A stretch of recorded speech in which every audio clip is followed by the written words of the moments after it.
In this presentation, we're going to be discussing quantum resistance.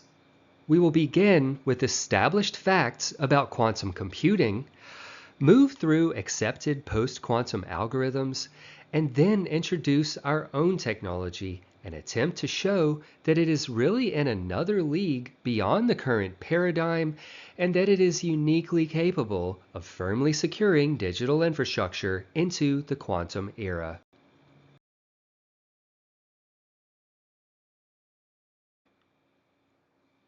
Welcome to 777 Technologies, a software startup with a patented symmetric key encryption algorithm. We have a website at matrixencryption.com where we offer a 1-month free trial encryption service and offline products for purchase covering plain text and file encryption. We have a new social media forum with posting, friends lists, and private messaging compatible with true manual end-to-end encryption, where you, and only you, and intended parties you choose have access to the keys that protect your data. We believe that cryptography has become overly centralized, requiring too much trust of third parties, putting the people in a kind of digital bondage, and we have made it our sacred quest to lead the people out of that bondage by spearheading the mass adoption of decentralized cryptography. We will be tokenizing in the near future, so be sure to subscribe and connect for more information. If you're interested in how our technology works, we have other videos available on algorithm mechanics, as this video focuses mainly on proving the superior quantum resistance of matrix encryption. Lastly, don't forget to head on over to our website and create a free account today. And now, let's begin the presentation.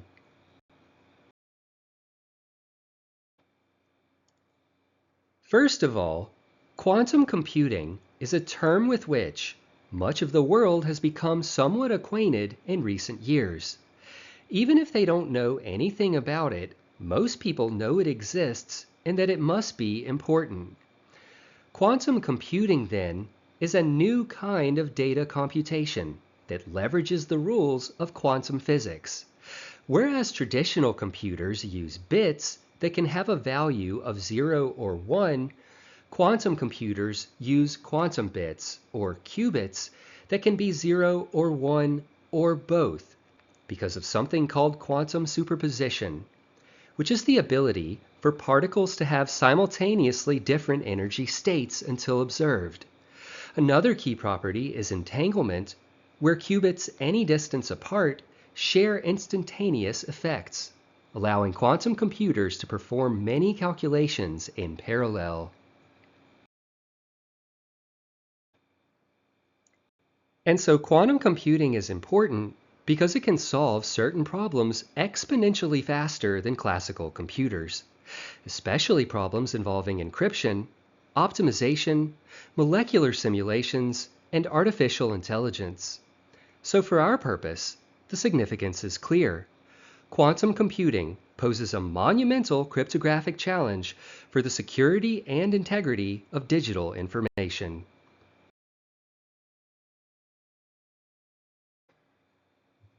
Naturally, quantum resistance refers to a cryptographic system's ability to withstand, and ideally to be immune, to the capabilities of quantum computing. Most of today's digital security, including online banking, emails, and cryptocurrencies like Bitcoin, rely on problems that are hard for normal computers to solve, such as factoring large numbers, finding discrete logarithms, or simply finding the key in a large key space. But quantum algorithms like Shor's algorithm for asymmetric and Grover's algorithm for symmetric cryptography could solve these types of problems extremely fast, meaning quantum computers could crack modern encryption in seconds. Hence, we must build systems that can withstand these kinds of attacks.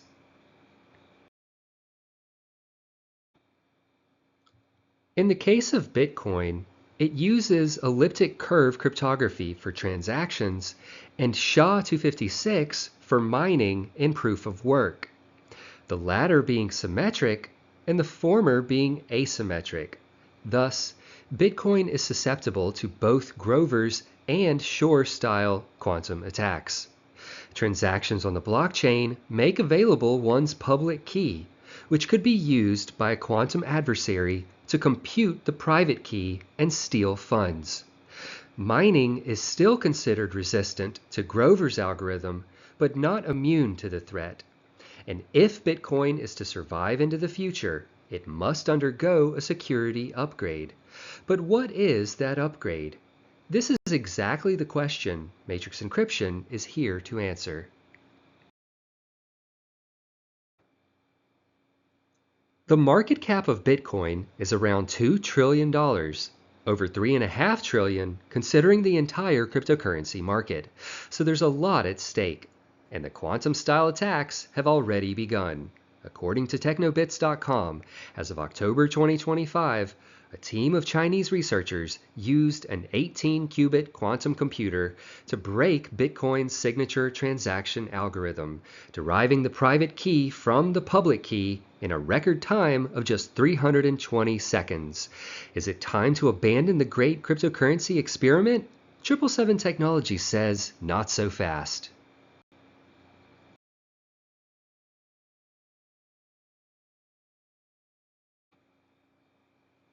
And let's not be too quick to tout the virtues of traditional finance either, as traditional finance also uses cryptographic security. In some cases, the very same techniques. So it's not just Bitcoin that's at stake, but the entire financial system. On the whole, the global financial market is valued at some $210 trillion. That's a fantastic amount of money on the table as investors look to hard assets like land and precious metals for a hedge in uncertain times. But is it time to close the door on digital finance?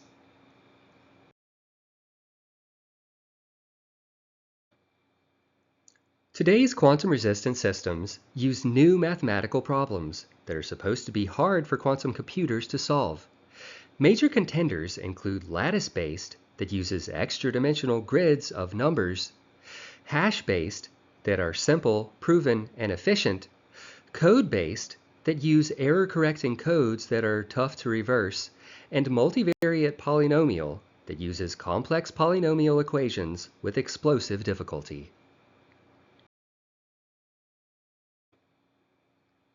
Known post-quantum algorithms include Kristall's-Kyber, dilithium, Magellan, Rainbow, unbalanced oil and vinegar, and Sphinx Plus. The isogeny-based Seek algorithm was already broken in 2022. So there is already a variety of quantum-resistant options, but how resistant are they, and are they truly ready for the quantum threats of the future?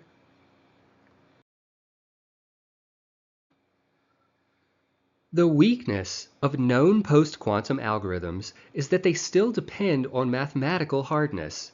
Every post-quantum scheme still relies on the same assumption that has defined modern cryptography since RSA. If it's hard to solve, the system must be secure. Quantum-resistant systems simply switch to new math puzzles, not a new security philosophy. Rather than rethinking how information might be better protected, they build thicker walls, not questioning whether computation-based secrecy is itself a fragile foundation. They only reinforce it. True unpredictability, entropy itself, is rarely harnessed. Post-quantum schemes still derive security from structured mathematical relationships that do not transcend structure but merely obscure it more efficiently.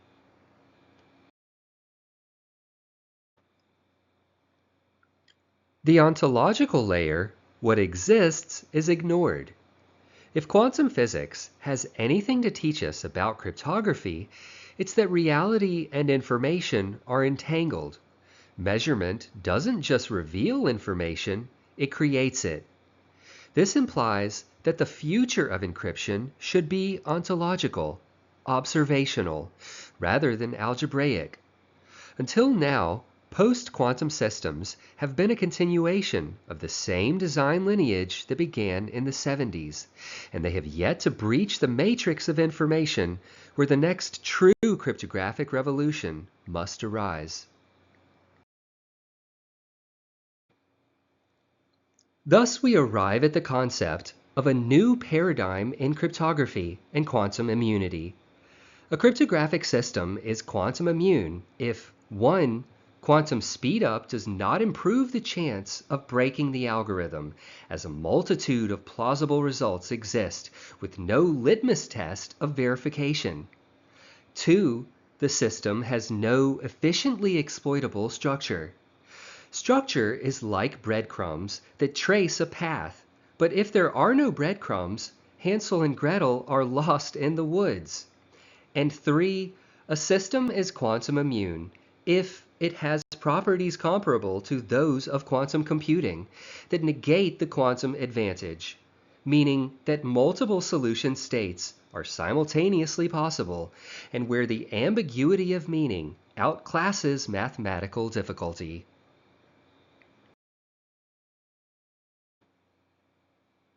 Matrix encryption, in contrast to the other algorithms mentioned, doesn't rely on lattices or complex polynomials, and yet meets all the criteria of being a quantum immune cryptographic system. In the first place, quantum speedup is ineffective because algorithm dynamics cause there to be many plausible solutions, with no way to know when you have arrived at the correct result. This presents, as we will see, not merely a mathematical problem, but a semantic one. Secondly, matrix encryption is not algebraically invertible at its core because of the floor and ceiling functions that sever the regular flow of information across the boundary, and has layers of non-determinism that together result in a lack of any discernible structure. And thirdly, akin to the first point, matrix encryption has quantum-like qualities because, like quantum superposition, it has many plausible solution states abounding simultaneously that collapse under measurement with the correct key and codex. Here, only the core CBD functions are displayed and not the key, codex, or holographic character implementations, along with a menagerie of code-based improvements that make matrix encryption the otherworldly enigma it is today.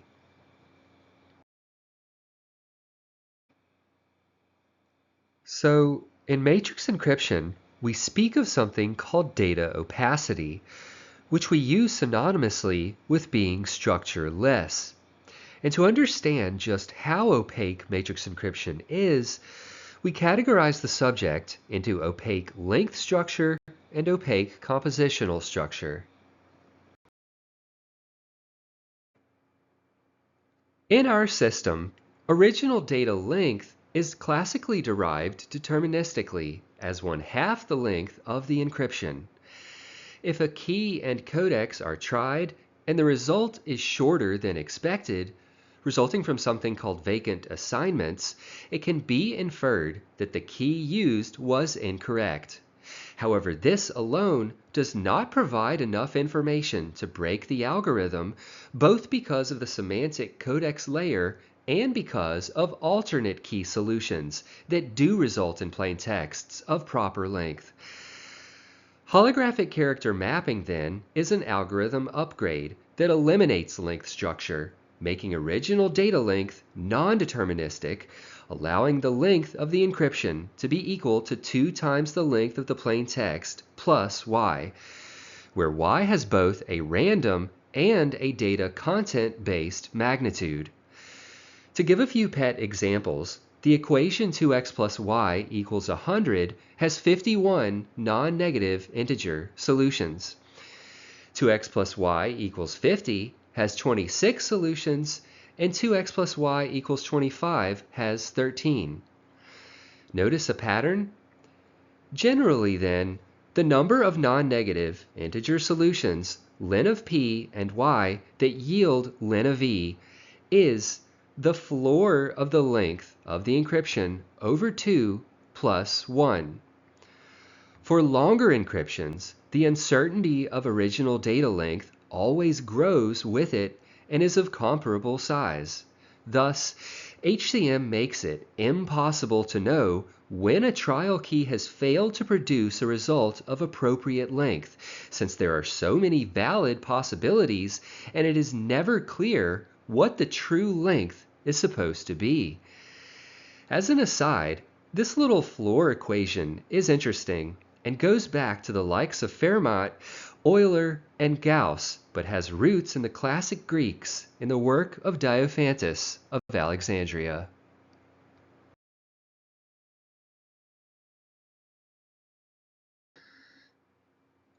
When it comes to the opacity of compositional structure, we have to reckon with something profound. While the CBD core functions are bijective, with a sequential one-to-one input-output map with no holes, the striking thing is that the key codex implementation causes matrix encryption to be non-injective in ON2, with multiple key codex combos that may result in the same plain text. But this is only part of the story, as the full picture reveals something called generative completeness, which means that for any given encryption and any plain text of appropriate length, there exists a key codex combo such that CBD inverse of the encryption yields that desired plain text. This means that any encryption can be interpreted as virtually anything.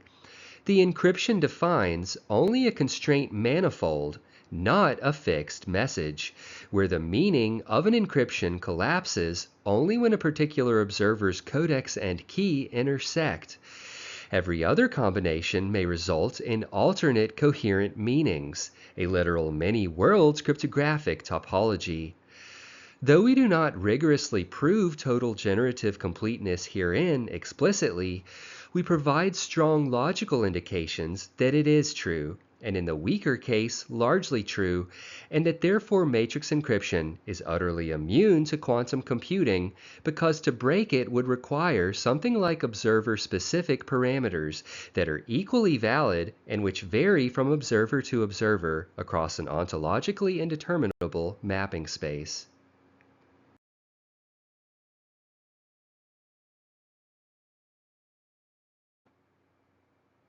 It's like Wheel of Fortune.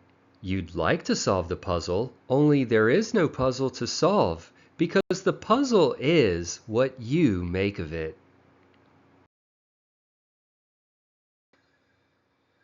What gives matrix encryption impenetrable ambiguity is the key codex implementation. Essentially, a codex is a string of 81 unique characters used to map characters in a message to unique two-digit integers or tokens. The factory codex is the one disclosed in our patent. The inverse factory codex, which we frequently use for the sake of demonstration, is the reverse order of the factory codex. A codex converts the plain text to an integer, one character at a time, concatenates or joins the tokens, and then adds an integer key of the same length. For file encryption, 256 unique three-digit integers are mapped to all 256 possible byte strings. There are 81 two-digit integers not ending in 0 and 810 three-digit integers not ending in 0, which is a standardization used to preserve the last character of data for occasional edge cases.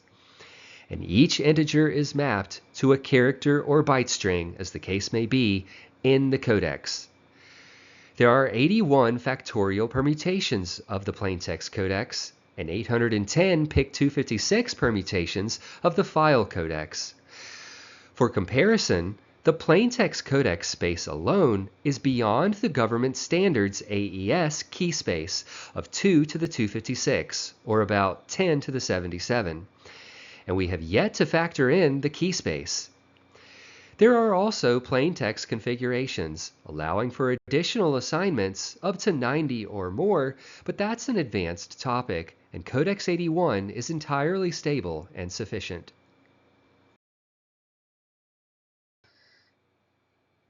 And so the order of characters in the codex is arbitrary, independent, and otherwise indeterminable from the mathematics. This is why we say that the codex constitutes an independent semantic layer of the algorithm, and why speed alone is not enough to break it, which ultimately requires the interpretation of meaning from a smooth entropic space without reference or context. You may think enough information is included simply in the regularity and the spacing between words, so that, like on Wheel of Fortune, one might solve the puzzle all at once. But that's highly unlikely for several reasons. One, there is no oracle of correctness like on the game show or with other algorithms. You simply don't know when you're right or wrong, which renders a Grover-style quantum search ineffective. 2. Regularity is key dependent, and spacing is not guaranteed and doesn't necessarily have to be included. 3. There are many different coherent messages with the same pattern distribution, such as I love you, I like him, a fair man, a wild pig. And 4. A vast key space renders the correct encoding uncertain, and one is never sure whether the key used to produce the encoding in question is even correct in the first place.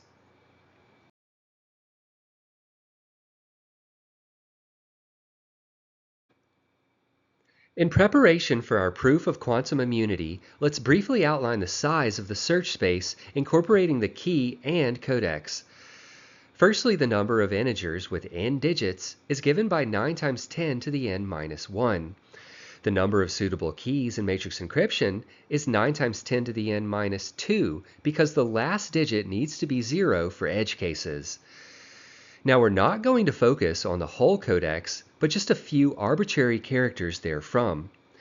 For reference, in binary, for 3 tokens, there are 2 cubed possibilities, as depicted. For Codex 81, this is 81 cubed. For 3 tokens, this is with replacement, so tokens may be repeated.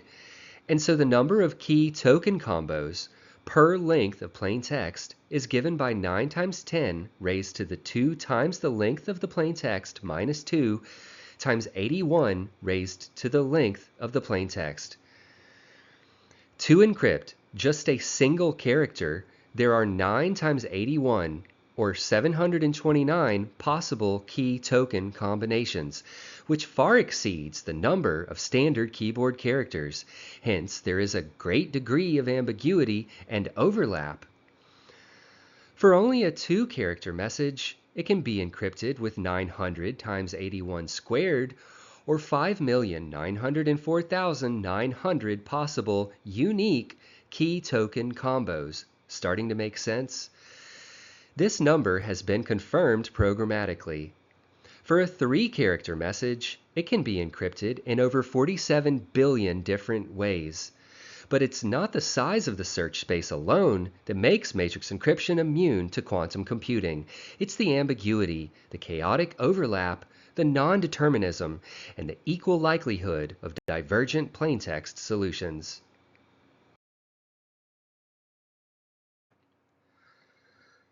Now, prior to this presentation, we spent a great deal of time theorizing how best to demonstrate the theorem of generative completeness.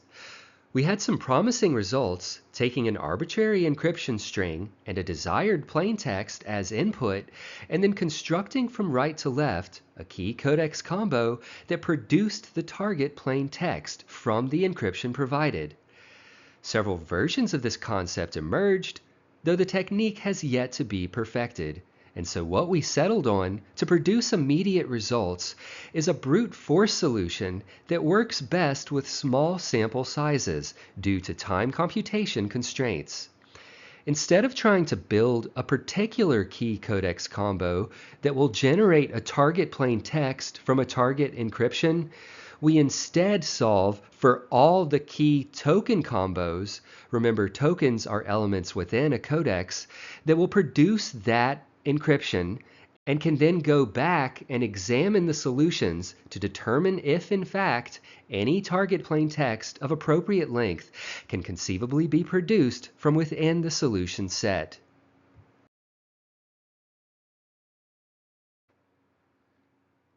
We define the allowed 2-digit tokens, and then in a function we define the key space as a list, and then say for every key in the key space and for every token in the allowed token set, use CBD forward on every combination to try to regenerate the input encryption value.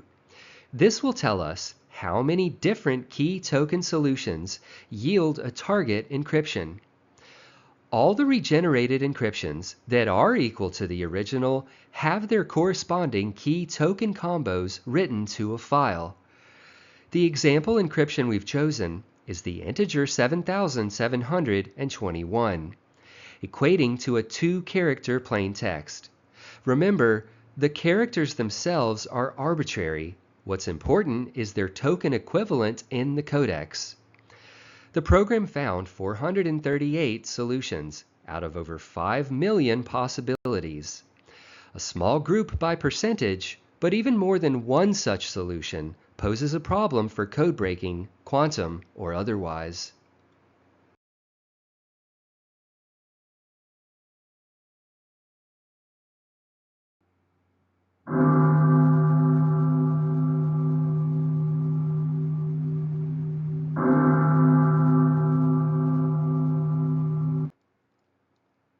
Are you ready to journey to the promised land?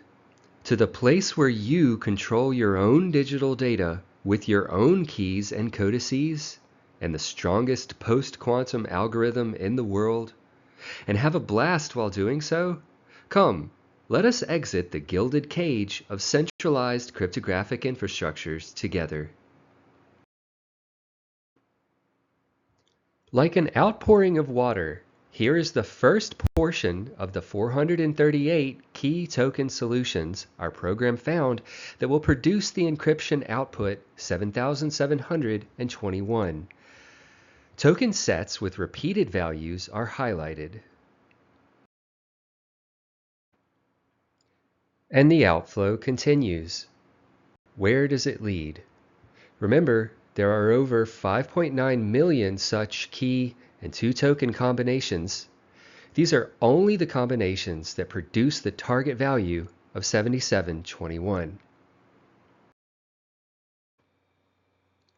Finally, the cascade comes to an end, leaving us like strangers in an alien landscape. What is this place?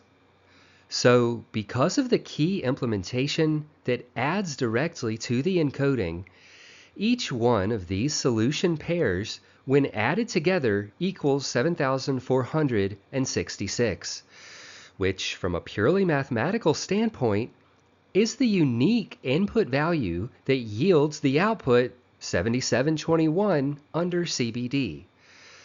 Note that the key began small and the token set began large, and we ended with the largest possible key coupled with the smallest possible token set. While the rightmost token values all end in 6, this is particular to the target value of 7721. This regularity will range between 1 and 9 depending on the target and gives no indication of the original data because token-to-character assignments are independent from the token values themselves. Literally every possible 2-character message is equally likely and valid, heterogeneous to heterogeneous, and homogeneous to homogeneous, and can even inherit from any single given solution. Thus, similar results are implied for different targets and larger targets, and generative completeness and quantum immunity are strongly indicated, if not outright proven. Let's look at the same data visually with a scatter plot of the 438 solutions. Along X, we have the suitable key values, and along Y are depicted the corresponding token set values, with the left-hand tokens displayed in orange and the right-hand tokens shown in blue. The rows of blue tokens are perfectly horizontal, while their columns only appear perfectly vertical at first glance. The orange tokens appear bunched up, while the blue tokens cycle before gapping down to the next range of valid solution values. This graphic shows the non-injective nightmare attackers face. Which token set is correct and why? It cannot be determined. At scale, there will exist millions and billions of solutions and beyond. And remember, these aren't multiple solutions to your data, but merely solutions capable of producing the encryption, each possessing a unique key and token set, and in every case, the required codex is absent. If there were a one-to-one relationship between solutions and the encryption, there would be only one set of points on the plot, and we would not be here talking about quantum computational immunity.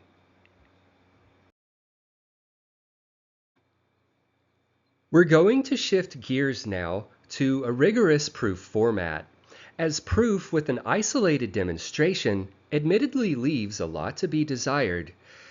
We will now prove generative completeness with mathematical induction. After this presentation, we will attempt to perfect the program capable of demonstrating GC in real time for arbitrary plain texts.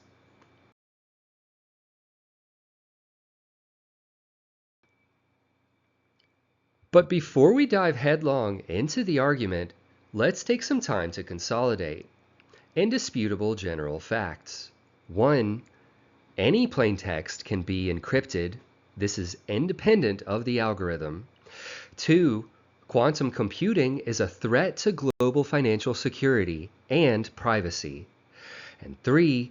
Cryptography is overly centralized, creating larger targets and withholding freedom and autonomy from the individual.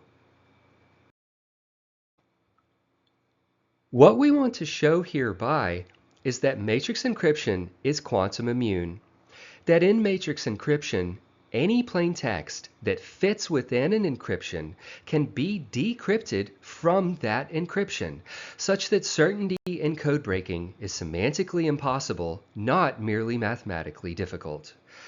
Long term, we want to decentralize cryptography and empower the people through leadership, entrepreneurship, education, outreach, and advocacy, and see that matrix encryption becomes the global premier choice for post-quantum cryptography, and that the names 777 Technologies and Watson Williams are remembered forever.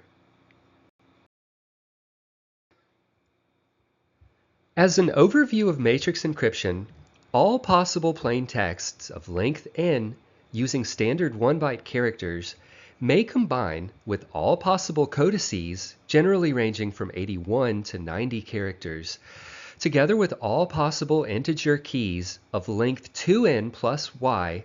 They pass through the algorithm together, producing an encryption of length 2n plus y or 2n plus y plus 1 in the case of digit spillover. 2n and y will always be even, so plus 1 indicates an odd length encryption. But this does not provide an attack vector, as will become apparent to those invested in understanding. Some may say that the expansion of raw data by 2n plus y is undesirable, but this is the price of paving the new age. Do you want quantum immunity? As we saw in our proof by demonstration, different plain texts have a chance, minuscule in relation to the total number of possibilities per length, of producing the same encryption. So what will happen is that Codex 1 and Plaintext 1 will be distinct from Codex 2 and Plaintext 2. Keep that in mind. The former produces encoding 1, distinct from the latter that will produce encoding 2.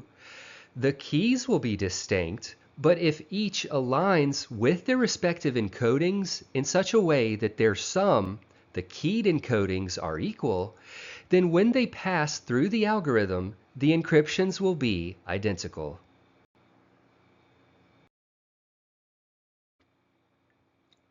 On the rare occasion that distinct plain texts do map to the same encryption, there is no conflict, because though CBD is injective, as should be clear by now, the key codex implementation is non-injective and allows for segregated branching out of the same encryption space. In this scenario, we assume that encryption 1 equals encryption 2, and in the CBD inverse pipeline, if key 1 is tried, it will produce an unlocked encoding distinct from the one obtainable by applying key 2. Encoding 1 results, and through the application of codex 1, plaintext 1 is regenerated. Likewise, key 2 produces a distinct unlocked encoding, resulting in encoding 2, then codex 2 produces plaintext 2, totally different from plaintext 1. Suppose key 2 is applied, producing encoding 2, but that codex 1 is then applied. This will not produce plaintext 1, but plaintext 3, where plaintexts 1 and 2 and 3 are all distinct. Holographic character mapping is an upstream non-determinism that allows us to map a fixed plaintext, key, and codex to different encryptions each time the algorithm is applied. So we have a given codex and plaintext, but HCM ensures that the way they map to the encoding is randomized. The algorithm runs its course, producing an encryption, but if we perform it again on the same input data, the encryption will be different from before. Then, in the inverse pipeline, encryption 1, encryption 2, and encryption 3 appear structurally different, yes, but applying key 1 and codex 1 will produce the original plaintext 1 in every case. The consolidation has now concluded, so without further ado, let's begin our proof of quantum immunity.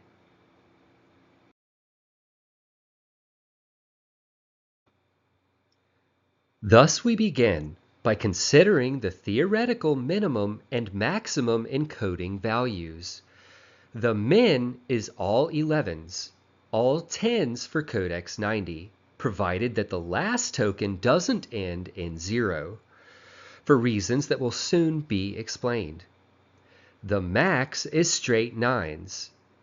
The mid-range codex restrictions are that no encodings will ever contain tokens of the form 0x or x0 for codex 81, and in the case of codex 90, only 0x tokens are restricted.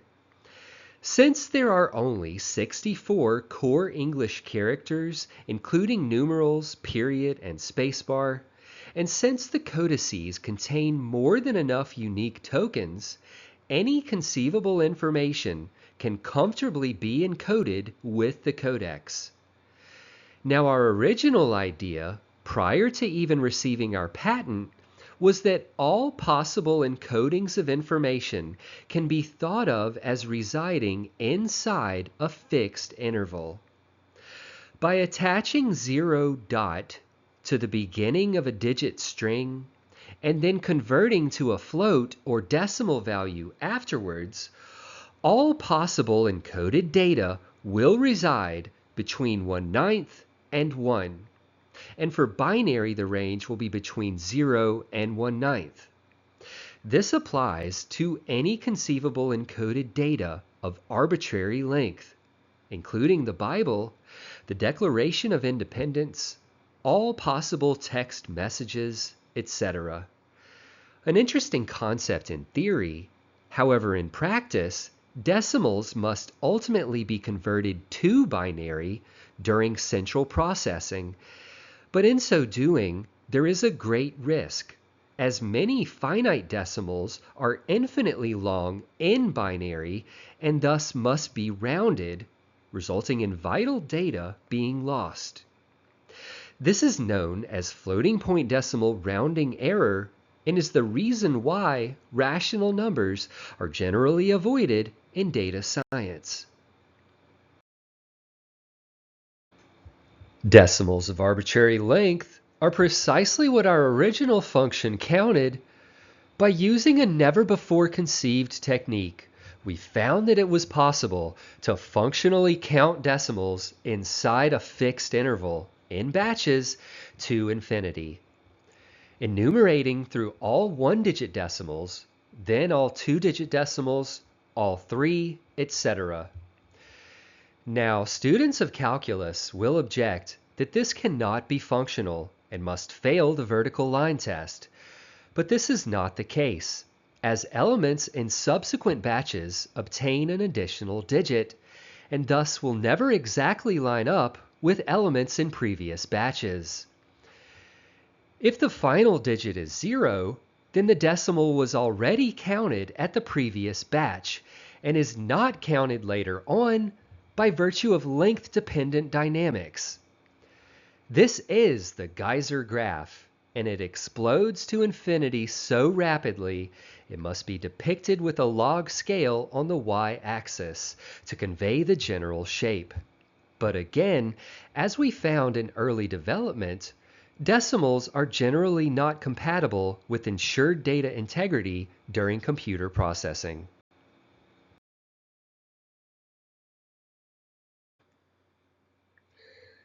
So these are the modified CBD functions with an adjusted integer domain so as to become computer friendly. Note that for leftmost pairs, the values are below the theoretical minimum for encodings and are not achievable by the algorithm. So like for the ordered pair 1001, 1902 in the fourth batch, 1001 is less than 1111, and so no values below the minimum constitute valid encoding inputs. For rightmost pairs, all nines is technically admissible right at the maximum limit, but all nines as an encoding is not capable of carrying complex information at scale, and as a keyed encoding would essentially be a manufactured edge case that is extremely unlikely to occur randomly. Now notice the gaps in the graph, the vertical jumps. These occur for singular x values that are always powers of 10, where the corresponding y values jump at geometric intervals. So if you use CBD inverse on y values in the gap, you will get x values already paired in the previous batch.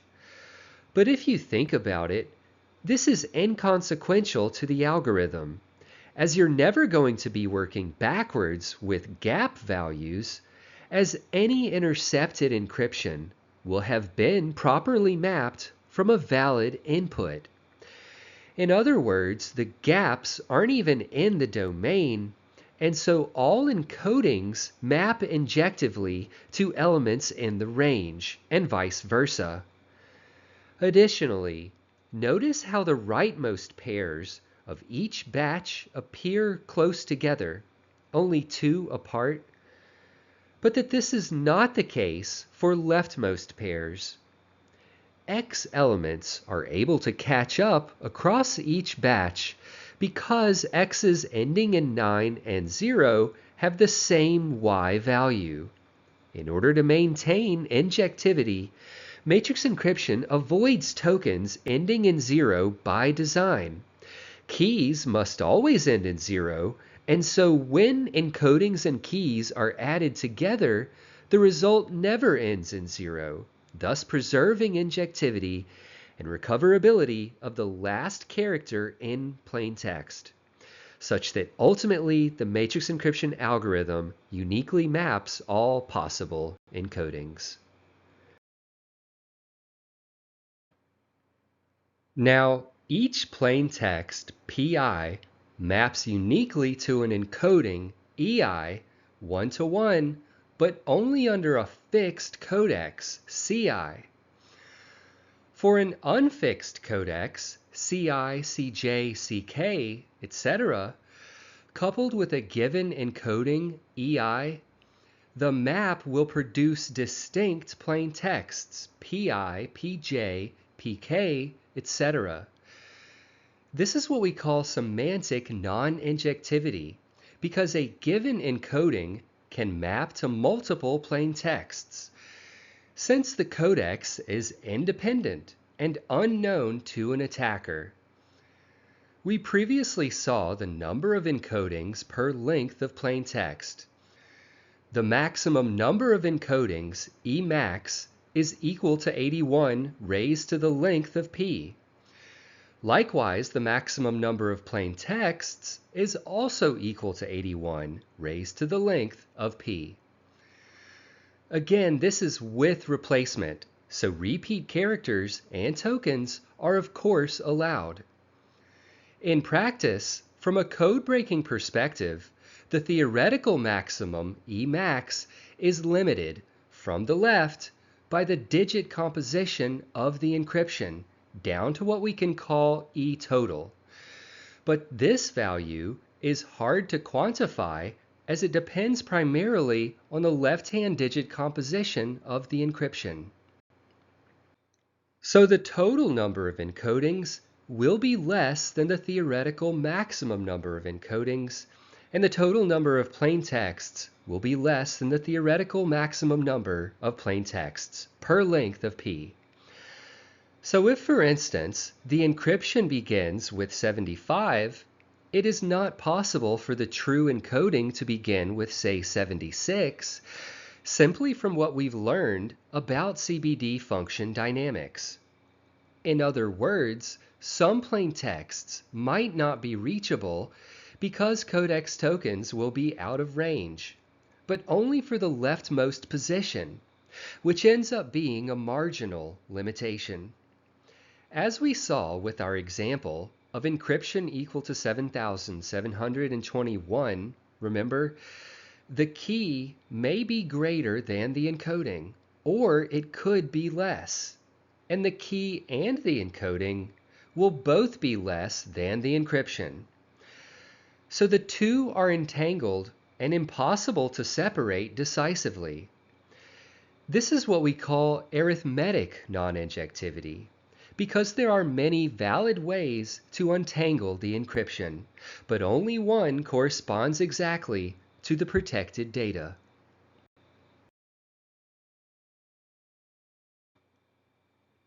To give a sketch of the limitation of total encodings per digits of the encryption, imagine an encryption value of 876554321. Blast off. The smallest possible key, being a power of 10, will subtract from the encryption, yielding 7765431. As the key is increased incrementally, the encoding decreases, enumerating through every possible value, down to the limit where the trial key plus the encoding are finally greater than the encryption. Of course, this is a bit of an oversimplification, as we must pass through the CBD inverse pipeline.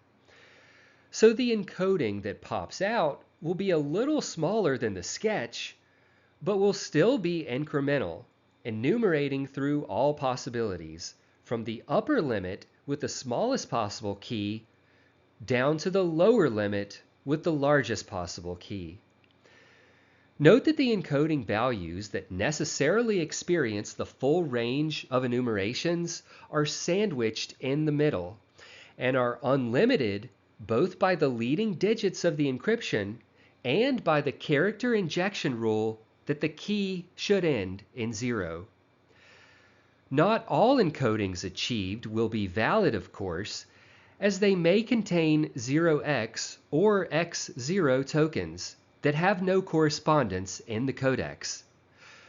But as we already explained, there are more than enough tokens to achieve all possible plain texts at scale, at least within the unbound Goldilocks region.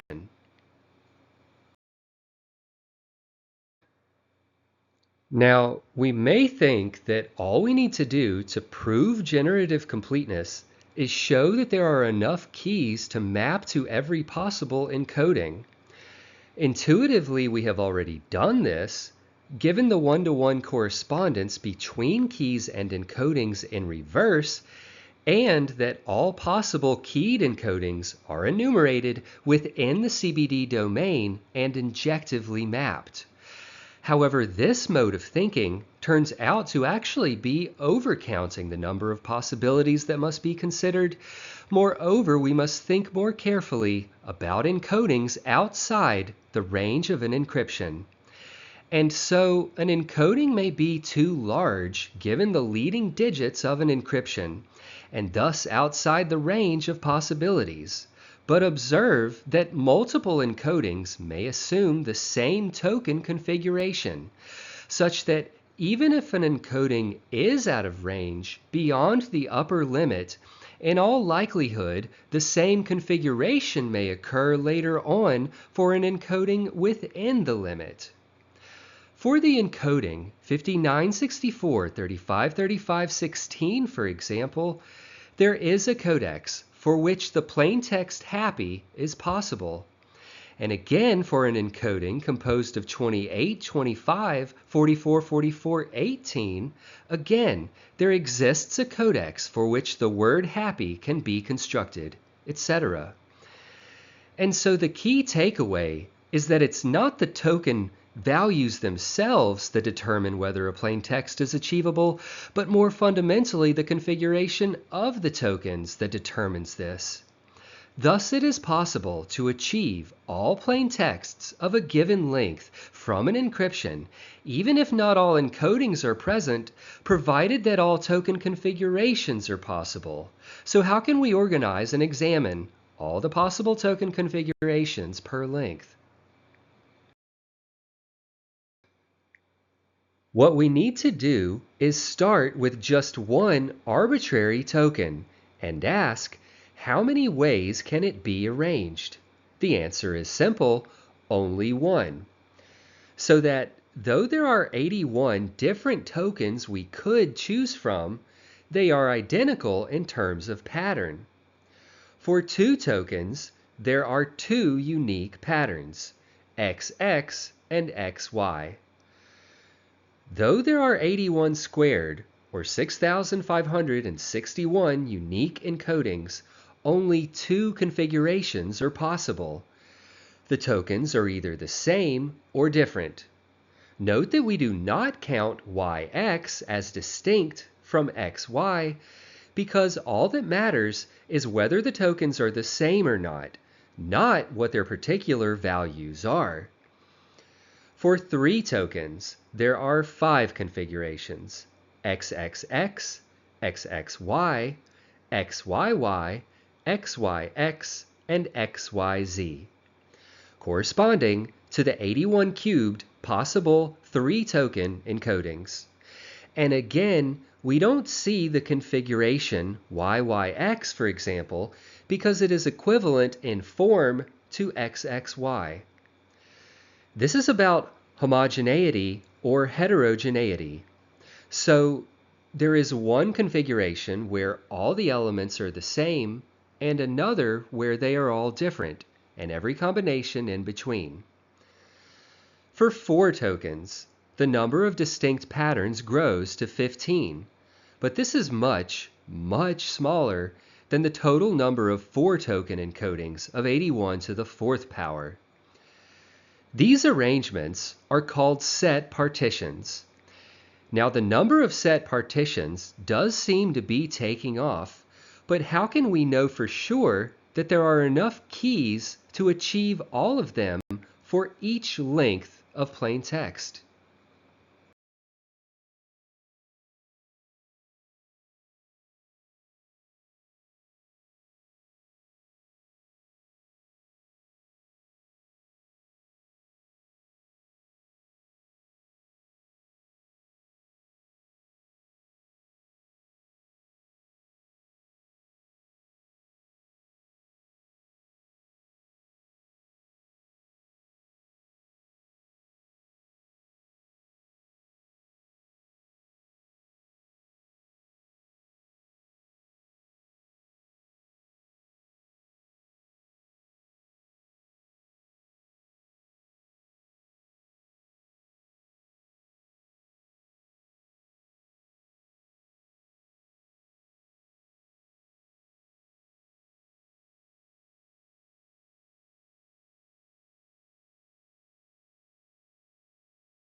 So now we're really getting somewhere, as we can compare the progression in Bell numbers to the total number of keys of a given length.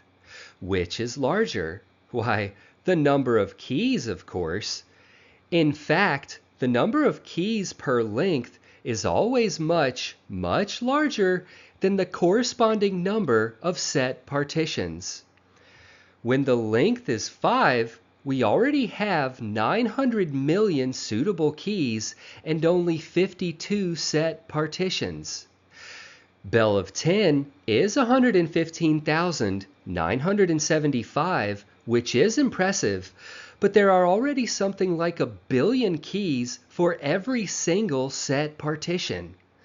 Thus, there are always more than enough keys to supply at least one per unique token configuration.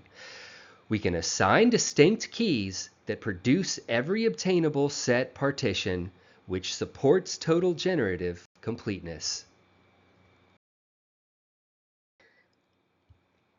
When the length of plain text is greater than 81, something new happens.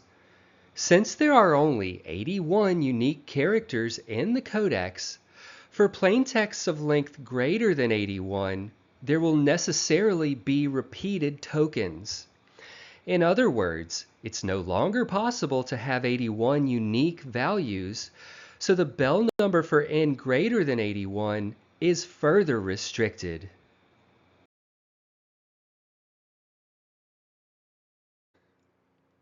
The restricted Bell number may be obtained as follows, but things are getting pretty complicated, and we have essentially proven the point. For plain texts of length beyond 81, the number of set partitions are even more minuscule in comparison to the corresponding number of keys than they would have otherwise been. If we have time at a later date, we'll take a closer look at how many encodings per length fall into each one of the possible set partitions, and make more clear how leading digit restrictions on the encryption affect the total number of achievable encodings.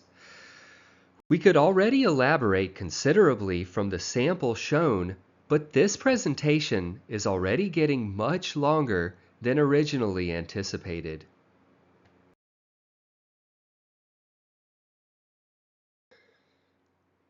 For thoroughness, even disregarding set partitions, there are enough keys per length of plain text to converge on all theoretically possible encodings. When we take the ratio of encodings to keys and simplify, the result ultimately depends on the geometric factor 81 over 100 raised to the length of p, a ratio which is less than 1 and goes to 0 as the length grows in the exponent. Even for codex 90, with 90 in the numerator, 90 over 100 to the length of p will still go to 0. And regardless of the fact that some encodings will be rendered invalid if they contain 0x or x0 tokens, the point still stands. As the length of plain text grows, the key set converges on the theoretical maximum number of encodings. When we count, we systematically walk through every possible arrangement of digits. If we count high enough, any number can be realized. This is a fundamental property of math known as enumeration. CBD enumerates functionally in batches per length and is capable of assigning a unique integer value to all possible encodings of data. Despite the limitations on the domain and range, all possible encodings are within the domain limits, and so every encoding constitutes an input that is uniquely counted. Even if digit restrictions that the key must be smaller than the encryption limit the number of encodings that realize each set partition, Sandwiching mitigates this objection because relevant data has, for a long time, been padded with irrelevant data by convention. Adding irrelevant data of arbitrary lengths to the beginning and end of the raw data prior to encoding. Thus, we can be sure that many plain texts of length equal to the length of the encryption over 2 and any plain text of length comfortably less than the length of the encryption over 2 resides within any encryption. Formally, for all encryptions E and for all plain texts P of length L less than or equal to the length of the encryption over 2 minus 2 to accommodate left and right end restrictions, there exists a key K and codex C such that CBD inverse of E, K, and C equals the target plain text. Therefore, generative completeness has been proven, and matrix encryption is immune to the powers of quantum computing because there is no way to know when one has arrived at the correct answer, because virtually all answers are possible and equally likely. Current post-quantum algorithms are incompatible with the many-to-one logic of matrix encryption and CBD. Many post-quantum systems, such as lattice cryptography, code-based, multivariate schemes, and hash-based signatures, all share a foundational constraint. They must remain injective or pseudo-injective.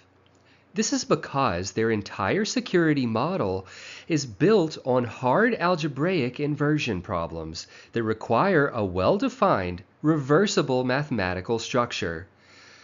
But quantum information is not algebraically linear, and in truth, contemporary PQC is not merely incompatible with matrix encryption's logic, it's incompatible with quantum resistance itself, because they have assumed quantum resistance translates to algebraic hardness, whereas 777 Technologies has built a non-algebraic system with total structural opacity and generative completeness.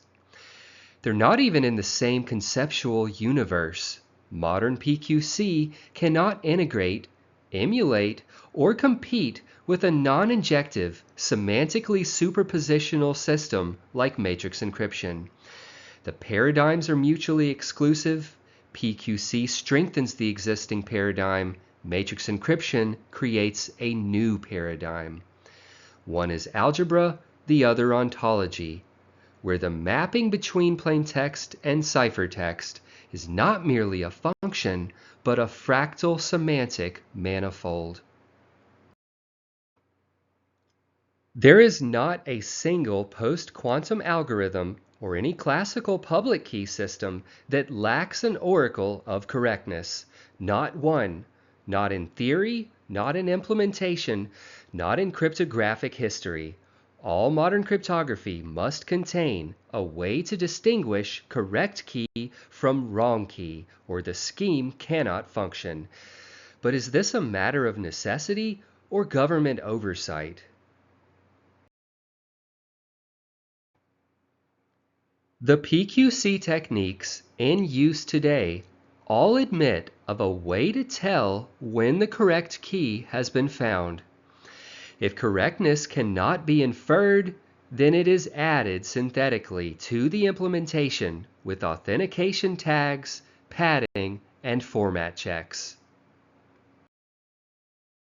If you truly have the right key, then there's nothing to check.